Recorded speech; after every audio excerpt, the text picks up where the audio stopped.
Bom dia, boa tarde, boa noite, boa madrugada. Eu sou o professor Kleber Caverna. Eu trouxe mais um assunto para ser discutido. Para quem vai fazer provas, né, de concurso, do Enem, essas coisas aí. Então, trouxe um tema bem legal aqui, tá ok? Uma sugestão de uma aluna nossa aí. Olha só, os desafios da saúde pública no Brasil. Então, vamos falar sobre o SUS, né, Sistema Único de Saúde. A nossa joia da coroa, né?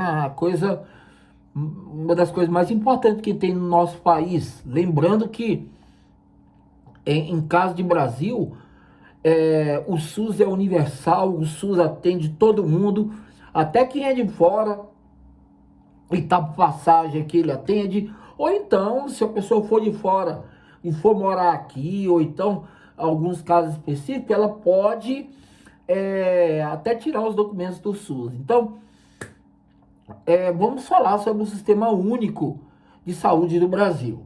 Bom, todo mundo usa o SUS. Olha, estima-se que mais ou menos aí uns 70% dos brasileiros usam o SUS, tá? Mas assim, talvez seja até mais, tá? Porque, por exemplo, eu tenho plano de saúde particular, mas tem algumas coisas que eu tenho que usar o SUS. Porque meu plano de saúde, muitas vezes, eu não vou ter a cobertura que eles me dão. Né? Por exemplo, uma vez eu engasguei com um espinho de peixe e fui ao médico particular, né? No particular. Chegando lá, ele falou, olha, eu vou te encaminhar para outro médico. Aí eu fui no outro médico, em outro hospital, ele também não pôde me atender. Aí eles me deram a sugestão, ó, vai ao SUS que você vai ser atendido. E não foi outra. Eu saí aqui de Taguatinga, eu fui para o plano piloto em Brasília, tá? O hospital principal, meu hospital de base, e lá eles tinham médicos relacionados a essa área. E o interessante foi que, na verdade, tinha médica, né? Médicas, e uma dessas médicas que me atendeu era a minha ex-aluna. Ela ficou muito feliz, mas eu ainda, né? Porque fui atendido assim com muito carinho por ela. Mas assim, cheguei, fui atendido rapidamente, não tinha muita gente, né? Esperei ali uma meia hora no máximo, foi isso tudo. E aí ela fez o exame, tudo. E aí disse que ó, não tinha mais espinha e tal, mas ela me atendeu. Então, assim, eu posso dar esse depoimento como uma das coisas legais. O SUS é para todo mundo. Então, no meu caso, eu tive essa oportunidade. Em outras, eu também, em outras coisas, eu já fui. Mas essa daí é a minha lembrança. Assim, quando nasceu o SUS, ele nasce em 1988, o ano da Constituição, né? Mesmo da Constituição, claro. E nasce com ela, tá? Pela Constituição Federal, ele vai ser reconhecido que a saúde pública é um direito de todo mundo, tá? E, o mais importante, é um dever do Estado. Por isso, o SUS passa, a partir de 88, a ter essa importante, vamos dizer assim, como se fosse missão, né? O povo brasileiro tem que agradecer muito por ter o SUS, sabe? Porque em outros países, eu já tive em outros países e não tem esse tipo de atendimento. Se você precisar de saúde pública em outros países, você está enrolado, né? Está enrolado. Olha só, a sanção da lei, tá? Ela foi a lei 8.080, então 8.080/90, tá? É porque ela foi sancionada em 1990, então é 90. Ela foi criada em 88 e sancionada em 1990, então fica aí esse detalhe, tá? Então a sanção da lei 8.080/90, oficializada a criação do Sistema Único de Saúde, o chamado SUS. Então, 1988 ela é criada, em 1990 ela é sancionada. E aí, daí em diante, é só alegria, né? Ah, mas tem problemas. Claro que tem. Mas olha, estão longe daqueles outros problemas que você pode ter fora do Brasil. Tá? Tem americano, tem alemão, tem europeu de modo geral, asiático, que vem ao nosso país, ou então da própria América do Sul, os vizinhos aqui, pessoas, cidadãos desses países que vêm para cá e utilizam o nosso plano, tá? Muitas vezes numa emergência, numa situação mais nevrálgica, né? Mas eles são atendidos. Se um estrangeiro chegar aqui e, sei lá, cair e quebrar o braço, e ele for atendido pelo SAMU e for levado, por exemplo, para o hospital do governo, ele vai ser examinado, ele vai tirar a radiografia, e se for necessário, ele vai ser engessado, tá? Ou seja, e sem custo nenhum. Isso aí é o que é legal, tá? Então, eu trouxe aqui uma sequência dos principais desafios da saúde pública no Brasil, ok? Então, eu vou chamar atenção a alguns casos. Primeiro, eita, olha só, quem chegou aqui, meu gatinho, tá? O José Cleudo. Fala, alô, José Cleudo. Tá, então tá, ele tá indo agora, vai brincar pra lá. Olha só, primeiro, subfinanciamento crônico do Sistema Único de Saúde. Então esse é um problema, o subfinanciamento. E ele é crônico porque está se repetindo. Então, poderia ser melhor, poderia, mas existe financiamento. Mas mesmo assim ele é um subfinanciamento, ou seja, não é aquilo que é o ideal. Por isso que ainda tem muitos gargalos, claro. Outro gargalo, superlotação. Cara, 1 a cada 10 brasileiros usa o SUS. Ou seja, aliás, 1 não, desculpa, 7 a cada 10 brasileiros usam o SUS. Quando eu falo 1 a cada 10, é porque acaba que ele é para todo mundo. Agora, os que usam de verdade, em média 70%. Então, assim, a grosso modo, a cada 10 brasileiros, 7 realmente usam o SUS e 3 usam aí o particular.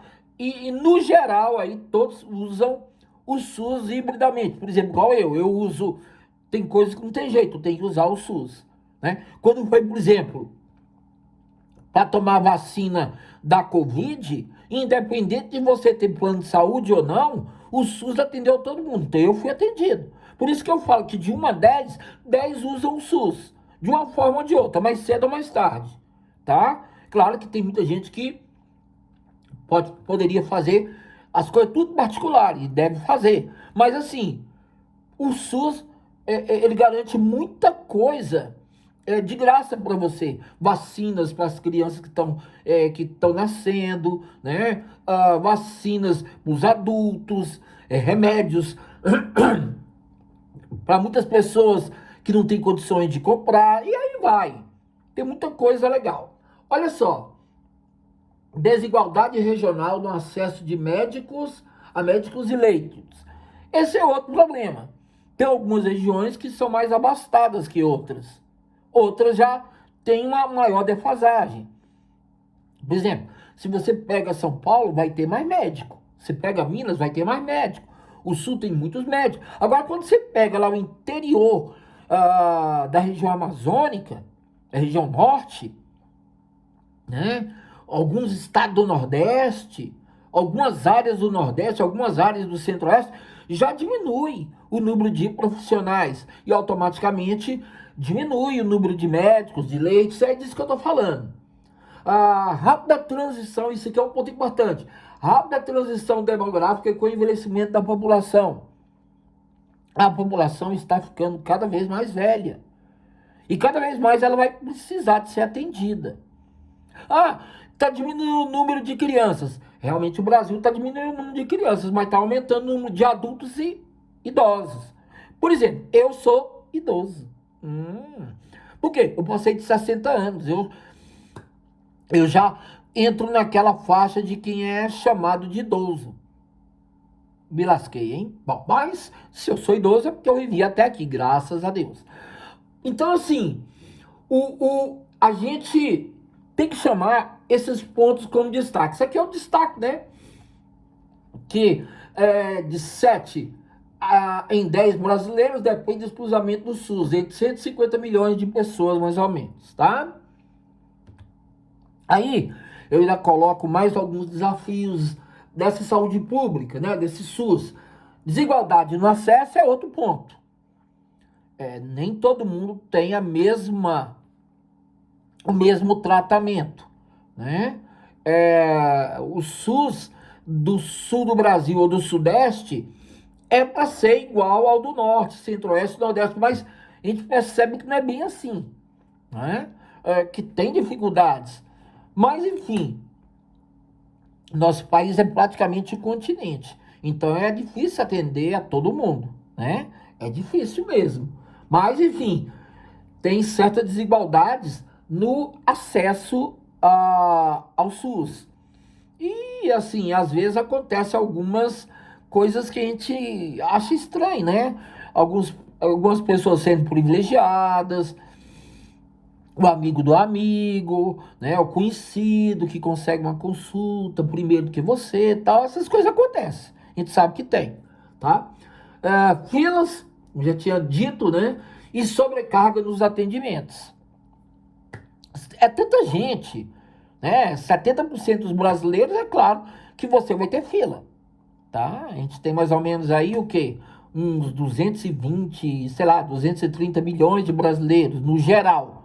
E 70% disso aí usa realmente o SUS. E até o restante, mesmo que não totalmente, mas em algumas coisas eles usam o SUS, né?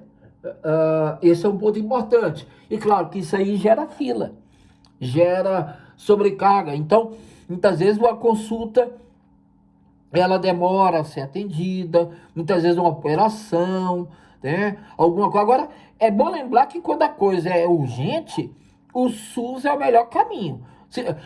Deus ele guarda, mas se você fosse se envolver em um acidente, por exemplo, de carro muito grave, e tivesse que optar pelo SUS e pela muitas vezes um hospital do particular, se você for o SUS, você teoricamente parece que não, mas você tem mais chance de ser bem atendido do que no outro. Não que o outro não seja bom, mas é porque o SUS eles vão fazer de tudo, não que o outro não faça. Faz. Mas é que no SUS realmente é uma prioridade muito grande. E no outro lá, tudo depende do quê? De dinheiro, né? Se você vai no hospital que não é público, eles são teoricamente obrigados até te aceitar, mas depois vem o boleto, né? Depois vem a conta. Agora o SUS não. Você infelizmente vai estar lá todo lascado, machucado, mas felizmente está sendo atendido de graça, né? Da melhor maneira possível.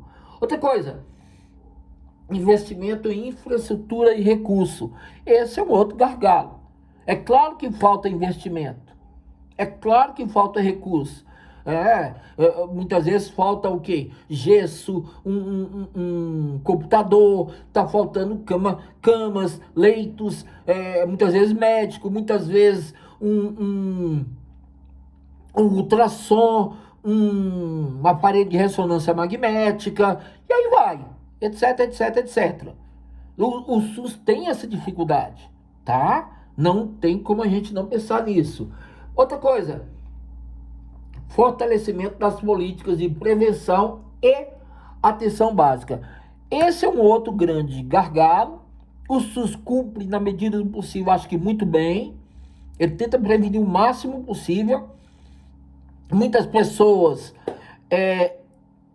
ignoram ou não aceitam esse atendimento, né? Por exemplo, os antivacinas, pessoas que são antivacina.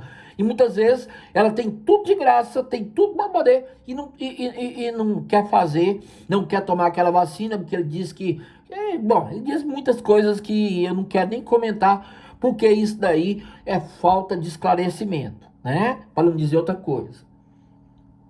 Outra coisa, vamos relembrar, mais de 70% da população depende exclusivamente do sistema público. Gente, isso não é pouco não, é muita coisa, tá? Num país como o nosso, de 220 e tantos milhões de habitantes, 70%, mais de 70% depende do SUS, exclusivamente. Poxa vida. Isso quer dizer o quê? Que esses de 10 pessoas, 7 depende de tudo: dentista, médico, cirurgião, ortopedista, de uma ressonância, de um gesso, de tudo, tudo, né? Muito bem. Bom, aqui eu quero colocar alguns dados. Primeiro, 1,5 bilhão de diagnósticos foram realizados com a telemedicina no SUS em 2021. Ó, isso aí é um outro ponto. A telemedicina, quer dizer, você não precisa ir ao médico. Olha só, gente, 1,5 milhão de pessoas. Outra aqui, 1,2 milhão de pessoas fizeram cirurgias, deixaram de ser feitas em 2020 e 2020. Então aqui é outro problema, tá? 1,2 milhão de cirurgias deixaram de ser feitas em 2020. Aqui não é nem o tanto de pessoas que fizeram a cirurgia. Aqui é o número de pessoas que deveriam. Aí a gente volta naquele problema de investimento, de infraestrutura. Tá? Se por um lado você tem 1,5 milhão de diagnósticos que são realizados para telemedicina, por outro lado você tem 1,2 milhão de pessoas que não tiveram condições de fazer a cirurgia por motivos que o SUS aí não conseguiu atender, né? Então isso é um gargalo. Outra coisa, mais de 80% da população tomou a primeira dose da vacina de Covid-19 fornecida pelo SUS. Isso é uma demonstração de que o SUS não é só das pessoas que não têm acesso à saúde particular, ela também é da saúde particular, aliás, de todos os brasileiros. E quando eu falo mais ou menos 80%, é um número muito grande. Cara, é 80% de o quê? 220 milhões de habitantes, tá?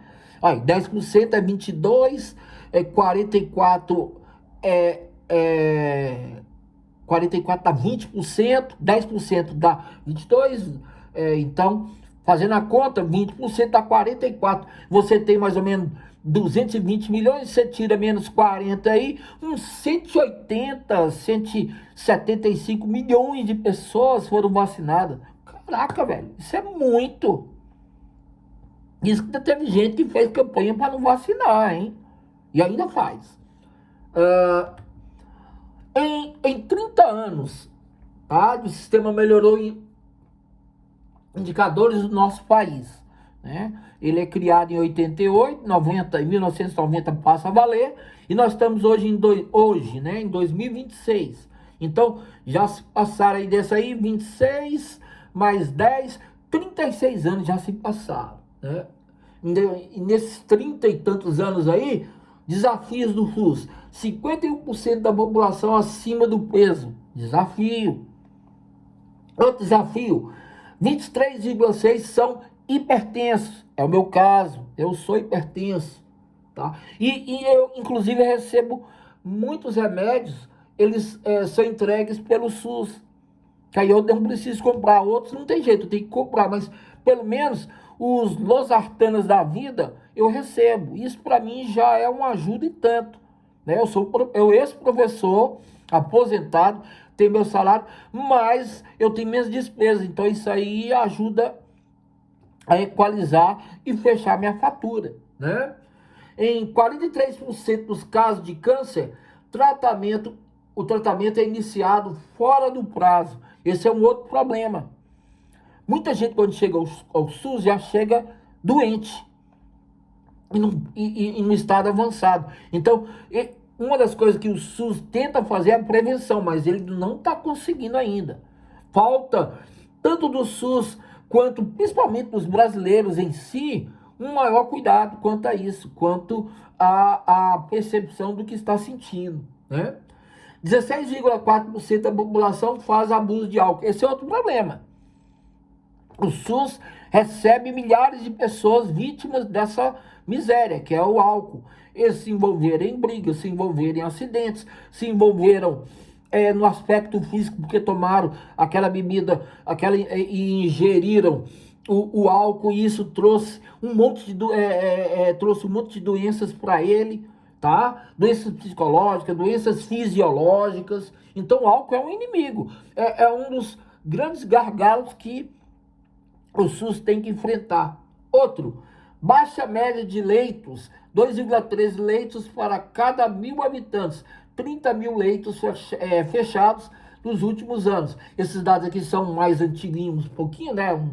Uns 3, 4 anos atrás, mas mesmo assim, cara, isso é um número que chama atenção, tá?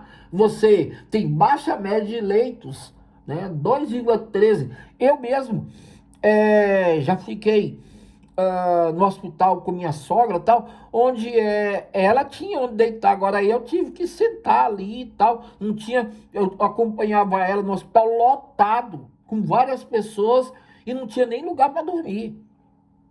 Tinha uma cadeira lá que eles me cederam, eu fiquei a noite todinha lá e beleza, é o jeito, tá? Já teve outra vez que um parente meu teve que ir para o hospital público e não tinha nem cama para ele ficar, ele ficou em cima de uma maca. Depois arranjaram a cama. Então, isso daí é muito importante, tá? Sem contar aqueles que quebram, estragam, né? Então, assim, esses aí são pontos importantes. Bom, para fechar aqui, o SUS não atende só brasileiro, ele atende também estrangeiro, tá? Estrangeiros com residência legal aqui no Brasil, né? Refugiados, ou então solicitantes de refúgio, eles podem usar o SUS, tá? Para se cadastrar, você vai levar os documentos que são necessários, tá? E o comprovante de residência, tá? Serviço disponível, consulta, vacina, exame, emergências e muitas outras coisas, tá? Agora, independente disso, lembre-se, tá? Em caso de urgência, em casos mais graves, o que acontece? Essas pessoas que são de fora, que estão às vezes passando aqui, tá? Eles também são atendidos. Então, assim, em caso de urgências e emergência, até quem está no Brasil passeando, por exemplo, tá? Com visto de turista, ele também pode ser atendido, né? Ele pode ser atendido pelo SUS. Se ele tiver uma situação de emergência, ele é atendido. Agora, se ele quiser continuar sendo atendido, ele vai ter que ter aquela parte legal que eu comentei com vocês, né? E outra coisa, as pessoas não levam muito a sério, mas, por exemplo, até na fronteira do Brasil, por exemplo, com o Paraguai, tem Paraguai que sai lá do Paraguai e vem para Foz do Iguaçu, muitas vezes para ser atendido pelo SUS e depois voltar para o seu país. Então, olha que coisa louca, né? Você vê, o SUS é uma coisa fantástica, tá? Tem países aí de primeiro mundo, né? Por exemplo, Estados Unidos, que tem um atendimento de emergência e tal, mas é cobrado, se eu não me engano, até a ambulância. Quando chega no hospital, eles vão te atender, mas eles vão cobrar tudo. Então, se você é um turista, por exemplo, tá lá, você tá enrolado, tá? Então, fica a dica, o SUS é público, gratuito, garante acesso a todo mundo, e a saúde dos brasileiros e estrangeiros, ele garante, tá? Outras, consulta, vacina, emergências e programas de prevenção estão disponíveis para todo mundo, tá ok? Dica, sempre leve o seu cartão do SUS e documento com foto se você é legalizado. Então, é isso aí. Espero que você tenha gostado e principalmente aprendido. tá? Meu nome é Kleber Caverna, meu canal é o Kleber Caverna. Se você gostou, dá um joinha, e aí, se inscreve, se puder, se realmente quiser. Um abraço, eu agradeço muito. Fui!